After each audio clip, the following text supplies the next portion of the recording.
Olá pessoal, tudo bem com vocês? Sejam todos muito bem-vindos aqui ao Clube dos Dividendos no YouTube. Eu sou Bruno Mazzoni e o papo de hoje a gente vai falar sobre o açaí. Então eu estava lendo aqui uma notícia, um artigo da Empíricos sobre a saída, a zeragem do Cassino e um block trade do açaí. E aí, melhora as condições para a companhia? Como é que está o preço, valuation, comparativo do setor? Essas serão as principais pautas do vídeo de hoje, pessoal, que eu já caminho vocês a elas. A gente vai comentar um pouquinho sobre a expansão do açaí na última década, no perfil desse negócio, o quão resiliente ele é a oscilações econômicas, depois a capilaridade atual do açaí, como ele está posicionado no Brasil como um todo, o seu market share dentro do cash and carry, do atacarejo, daquele segmento onde vai atender muito pequenos e médios negócios, mas do ramo de alimentação. Então, olhar para o açaí como ramo de alimentação, pequenos e médios negócios, a gente vai olhar para esse market share e também para o perfil de cliente. Então, um resuminho sobre a empresa ali bem rapidamente para vocês. E a gente vai para o filme, desde o IPO, os seus resultados, como é que está a margem, como é que está a lucratividade, os seus múltiplos e dividendos, tá? Pagou dividendos um pouquinho, comparativo do setor. Então, a gente vai olhar para valuation, múltiplos de valuation. E aí sim, terminamos com a análise técnica minha pré-resultado do segundo trimestre. Então, falo com vocês, pessoal, dia 17 de julho. Ainda não temos os dados do segundo TRI. Creio que seja um resultado ainda no lucro, pressionado por juros, sem dúvida nenhuma, mas dentre as empresas as small caps, o açaí vai muito bem, obrigado. Essa seria a minha opinião. Atenção também para o Grupo Mateus, que também foi muito bem no primeiro trimestre, o melhor do setor, diga-se de passagem. Disclaimer na tela do disclaimer, pessoal. Convido a todos a se inscreverem no canal, ativarem as notificações. Aqui no Clube dos Dividendos são 2 vídeos por dia, tá? E aos domingos 3. E pause o vídeo agora, deixa um comentário sobre uma empresa para eu analisar ou um tema para eu fazer conteúdo aqui no Clube dos Dividendos. Eu sempre leio, demora um pouquinho, mas eu sempre leio. Bom, pessoal, vamos lá.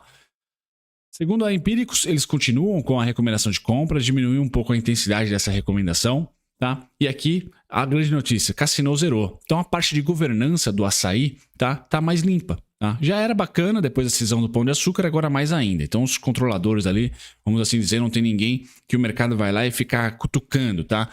Ganha no G do ESG, na minha opinião, a saída do Cassino, tá? Açaí, pessoal, de 2012 para cá, crescimento estrondoso, Uma década aí praticamente, 2012 e 2023, tá? Foram de 61 lojas para 266, tá?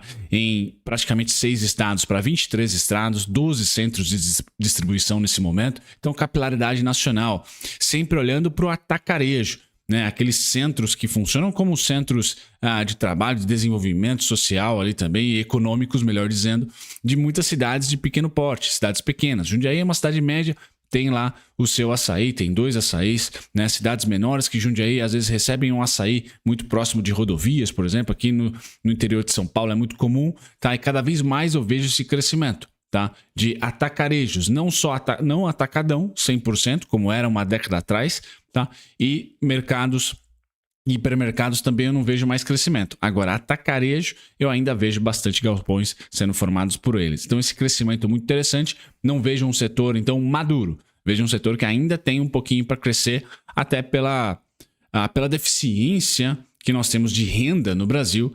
Esse setor, além de funcionar como um centro econômico ali para a cidade, para o bairro, tá? Ele também viabiliza muitos produtos a um custo mais barato, tá? E também fomenta o pequeno e micronegócio da região. Então, acho que é bem interessante olhar para esse setor como não cíclico e de crescimento, tá? O açaí, depois da cisão, transformou algumas lojas extra em lojas açaí, então está tendo esse investimento mais caro, essa depreciação, amortização vindo mais pesada, mas em determinado momento, pessoal, o açaí eu acho que vai fazer compras mais específicas, tá certo? Então vai diminuir o capex e a empresa pode lucrar, além de crescer, entregar números. Então é uma companhia que cresce, mas entrega.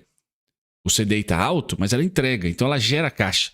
Isso coloca ela dentro de uma categoria de small cap, pessoal, privilegiada. A gente está vendo Via não gerar caixa, a gente está vendo Magalu deficitária 2 trimestres, tá? Enquanto que Pets, Grupo Mateus, o próprio Açaí e outras, Intelbras, empresas que estão sofrendo, obviamente, com juros, mas estão gerando caixa, tá? Então, essa classe de small caps, pessoal, na minha opinião, Açaí incluso, Grupo Mateus também, do setor, vão sair na frente no pós-segundo trimestre. Porque o trade macro, o trade de corte de juros, ele meio que já foi. tá? Ele está no finalzinho dele. Agora a Faria Lima vai olhar para o micro, resultado, fundamento, valuation. Tá barato, tá caro, tá entregando resultado, beleza? Então a capilaridade nacional agora do açaí, acho que é isso que eu queria colocar para vocês, tá? Após essa parte de capilaridade, vamos para o varejo alimentar, líder no Brasil, tá? O Grupo Mateus tem um bom posicionamento também, mas açaí líder no Brasil. E dentro desse mercado alimentar, o cash and carry, né? Esse atacarejo está ganhando market share, cerca de 46% aí das compras hoje são feitas, né? Segundo estudo aqui do próprio RI, da própria empresa, perdão. E dentro desse market share de 46%, o açaí é o cara que tem muita posição de liderança. Tá? Então, acho que vale a pena estudar varejo, pessoal, alimentar, especificamente do atacarejo. Tá? E aí você pode ficar com o Grupo Mateus e açaí, tá? Porque Carrefour e Pão de Açúcar são bichinhos diferentes, embora o Carrefour tenha o seu braço de atacarejo. Se eu não me engano, chama Atacadão. Tá? O Pão de Açúcar acho que não tem mais, tá? Mas o Grupo Mateus tem, e o Carrefour tenta, de certa maneira, criar os seus Carrefours bairros ali, mas por hora, me perdoem, pessoal, qual é a marca de atacarejo que o Carrefour tem posição ou controla, mas não vou lembrar de cabeça. O açaí me parece ser o cara mais azeitado, tá? E agora, com a governança mais tranquila, temos ali uma empresa para se olhar com carinho, tá? Então, dentro desse varejo alimentar, eu ainda vejo crescimento, tá? Devido a toda a natureza da nossa economia aqui e das deficiências que nós temos como país. Atacarejo não é uma coisa que fez boom na pandemia, é uma coisa que deve crescer. Inclusive, se a economia fraquejar, pessoal, não deve ser um setor tão sensível à economia, porque é o de mais acesso, para as classes C e B. Quando a gente olha para o perfil de cliente, né, que é o próximo, pessoal, o açaí pega sim classe D e classe E, mas pega muita classe C. Então, o perfil do açaí é classe C. E essa é mais resiliente. O consumo dessa classe é resiliente, tá? Em relação a oscilações econômicas. Eles vão buscar ali produtos. E aí a classe B às vezes dá uma descidinha, a classe A dá uma descidinha, tá? Pro açaí. A classe D e E um pouco mais... um pouco menor, 14%, mas eu quero focar aqui para vocês nesse perfil de classe C, que é a classe que cresce quando há problemas ou dificuldades econômicas, e me parece que o açaí é um centro, sim, de acesso, mesmo em depressões econômicas, para esse tipo de classe. Então, acho que está bem posicionado, acho que cada vez mais azeita a sua operação agora, que é cisão, agora que fez a cisão. Então, a operação açaí é única e exclusivamente a dor de cabeça dos seus controladores, não tem mais ali reunião com o controlador do Pão de Açúcar, com o francês, não, só açaí. Tá? Então, vejo uma empresa preparadinha ali para crescer e pegar um boom e um próximo crescimento econômico. Tá? Se beneficia tanto de crescimento econômico, mais negócios sendo abertos, mais consumo para ela, quanto também de quando a economia fraqueja, pessoal, é ali um ponto onde pode-se conseguir melhores preços. Então, eu vejo ali um ganha-ganha, tá? Um perde pouco e ganha muito em relação ao crescimento ou não econômico para um segmento como o que o açaí trabalha, tá? Fundamentos, pessoal, uma empresa preparada, tá? Para ter IPO, fez a cisão, não foi muito bem um IPO, tão lucrativa. E aqui eu quero dar o destaque para vocês da queda de lucro de 2021, 1,6 bi, para 2022, 1,2 bi, pessoal, é nada. Perto do que subiu os juros, é nada. Tá? Então veja uma empresa, apesar de margens baixas, apesar de varejo ser mais resiliente. Então, dentro da sua caixinha, quer pôr dinheiro em varejo, tem lá o varejo de alimentos, tem lá o cash and carry, que é o atacarejo. E esse subsetor, segmento, etc., é aquele cara que você vai passar menos perrengue, tá? A determinada volatilidade de dólar, de commodities, de juros, de inflação, de maneira geral. Tá? Vai passar perrengue, sem dúvida. Margenzinha de 2 a 5%. Né? Sem dúvida nenhuma você vai passar perrengue. Tá? Mas é menos cíclico. Tá? Então eu acho bacana olhar com carinho para esse tipo de operação do açaí. Tá? E também o Grupo Mateus vai indo muito bem. Tá? O Pão de Açúcar e Carrefour, acho que depende, já é um bichinho um pouco mais diferente. Tá? Cassino zerou a posição, então na minha opinião, de novo voltando àquele artigo da Empíricos, créditos para Empíricos, acredito que isso é positivo para o G, né? Do ESG para governança. Então açaí, pessoal, gera caixa, vem se alavancando um pouquinho, mas muito pouco, e agora deve começar a temporada de follow-on, deve ter tranquilamente aí bastante sede por tal follow-on, se assim ela quisesse capitalizar, tá? Então uma empresa que eu vejo ali dentro das small caps, mais resiliente, interessante. Tá barata? Não, tá? Tá barata? Não. Isso em uma empresa que está estabilizada de lucro. Porém, Bruno acha que é uma empresa de crescimento. Tá? O setor de crescimento, a natureza da cisão veio para crescer mais, as conversões de loja extra para açaí estão se dando. Então, assim, 15 vezes lucro hoje, pessoal, com o CDI é 3,5, acho interessante. Com o Brasil crescendo 2%, 2,5%, 1,5%, tá? Eu acho que está ok. Então, para mim, ela está justa. Né? E a gente vai ver no gráfico quais são os preços específicos, mas eu não me assustaria com 15 vezes lucro e lucro caindo, tá? Ela pode vir a ficar 20 vezes lucro pós segundo tri, caso os preços se estabilizem e o lucro caia. Provavelmente ela vai para 20 vezes lucro, 18 vezes lucro. Eu não olharia ali, tá? Eu ficaria mais de olho como é que está a geração de caixa da companhia e ela existe. Então a receita, por enquanto, mais importante porque ela ainda está numa fase de crescimento. Minha opinião, preço justo de Graham, pessoal, está em R$ 7,30. Né? Hoje a companhia negociando a 12, a 14, tá? Perdão, 12,53 se não me engano. Tá cara por Graham, tá? Quando a gente olha aqui para os dividendos, pagou 10 centavos em 21, 13 centavos em 22, em 23 já foi 8 centavos, pessoal. Datas cortes sempre foram em 2022 em junho, tá? Em 2023 já foi fevereiro e junho. Então, perdão, pessoal, datas cortes em 2022 foi abril e dezembro. Esse ano já foi abril, tá? Então há a expectativa de esperar em dezembro, tá? Para bater esses 13 centavos. Vamos fazer um preço teto de 13 centavinhos aqui, rapidinho. Tá? Mas obviamente que não é uma empresa de dividendos, tá? Considero o açaí ainda de crescimento para os próximos pelo menos 12 a 24 meses, tá? É de se esperar crescimento, por isso que eu vou olhar mais EBITDA, receita, do que lucro por hora, e aí o indicador preço-lucro fica a ver navios, né?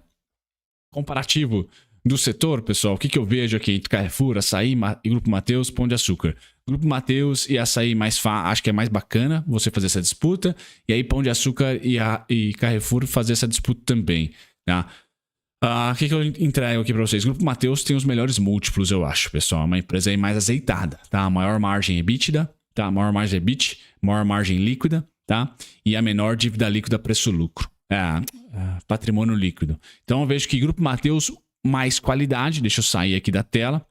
Açaí é aquele cara que mais cresce, que deve entregar mais crescimento. Tá? Se bem que Grupo Mateus e Açaí estão disputando bem, viu, pessoal? As duas small caps eu considero small caps premium, tá? Grupo Mateus tem o foco e tem a capilaridade maior do Nordeste. Então o Brunão aqui, né, sulista, xarope, sudestino aqui, não conhece muito. Se você conhecer Grupo Mateus, deixa nos comentários. Baita resultado do primeiro tri. Açaí teve bons resultados ano passado, o primeiro tri decepcionou. Então pode ser um segundo tri, pessoal, que o Açaí retome aí a pole position nessa disputa com o Grupo Mateus, mas ambas as small caps eu trataria com muito carinho ali, tá? Na minha opinião, dentro do setor de varejo, a gente vai para o alimentar, atacarejo, elas têm destaque. Tá? Elas vão muito bem. Margens pequenas, embora a geração de caixa seja muito grande. Não digo que são uma Raia Drogasil, por exemplo, com margem pequena e crescimento eterno, né? Mas acho que é um segmento interessante, pessoal, de varejo, para ter carinho ali mais para médio e longo prazo. Mas qualitativamente eu vou com o Grupo Mateus, que tem o menor PL, tá? E a maior margem. Beleza, pessoal? Sem mais delongas, seria ali o que se mais destaca nos múltiplos fundamentalistas. Terminando o vídeo para vocês, pessoal, e falando sobre gráfico, o que eu tenho pré-segundo tri? Simples, tá? 12,6, 12,27, 11,85, tá? São os suportes prediletos e depois 11,36, 10,84. Na minha opinião, pessoal, há desconto agora, porque estamos negociando abaixo do IPO. Batemos no IPO e retraímos, tá? E era o meu alvo pós todo esse imbróglio aí com o Cassino, tá? Então essa região aqui é preço teto para mim, independente do preço lucro, não olha para o múltiplo nesse momento. Então 14,7, 14,70, 15,46 marcam para mim, pessoal, o fim do desconto. Tudo abaixo disso, tá? Para mim tá descontado. E aí eu coloco para vocês que a expansão de 2022, pessoal, é difícil de se imaginar no curto prazo, ou seja, o Açaí negociando a R$20,50. Mas creio que uma média para os próximos 12 a 24 meses vai ser de 2 dígitos, e esses 2 dígitos sendo ali entre R$14, tá certo? a 16, 14 a 16. Então, tudo que eu conseguir negociar abaixo dos 14, acho interessante. Essa queda atual, para mim, ainda é um sinal mais de oportunidade do que de dificuldade para os comprados. 12,6, 12,27, 11,85 são as regiões interessantes, 11,36. Qual que é o alvo, pessoal, de julho? Tá? Curtíssimo prazo, 13,67. Então, você está mais cético? Em vez de utilizar o IPO como preço teto, 14,7, 14,70, use 13,67. Grande resistência, por quê, pessoal? Mostrou volume, tá? E, infelizmente, no curtíssimo prazo, o volume está no topo, tá? Então, esse é o candle de volume aqui, ó. E esse é uma baita de uma resistência. Então, isso traz para mim que é uma companhia que deve lateralizar no curto prazo. Isso pode ser 2023, inclusive, vai depender do ânimo de mercado. Deve lateralizar no curto prazo, com 13,67, sendo uma das regiões fortes de resistência. E o próximo é o IPO aqui, 14,7, 14,70, 15,46. Beleza, pessoal? Então, sim, gosto do setor, gosto da companhia, acho que tem ainda bastante a entregar de valor em crescimento. O que você, como acionista de longo prazo, tem que ter em mente? Acho que é chover no molhado. Não está preparado ainda para valorizar o acionista, ou seja, dividendo não vai ser agora. Tá? Você tem que ter um plano, na minha opinião, de ganho de capital. Tá? Então, você saber ali conduzir como um gestor, não muito como um holder, tá? Só compra e segura. O Açaí é uma empresa mais para gestora, de compra, atingiu aqui um valuation, atingiu um certo preço, uma valorização na carteira, eu raspo um pouquinho de venda, porque ela ainda pode passar por percalços, tá? Mais dívida, menos crescimento, e voltar para o seu preço de compra, ou ficar muito tempo abaixo do seu preço de compra, sem lhe pagar dividendo, pelo menos um dividendo bacana, por hora ali. Vocês viram que é um dividend yield mais diminuto. Vamos lá para o dividend yield dela, está de 0,69. Beleza, pessoal? Esse, então, foi a atualização do Açaí pré-segundo tri. Um grande abraço, até o próximo vídeo. Tchau, tchau.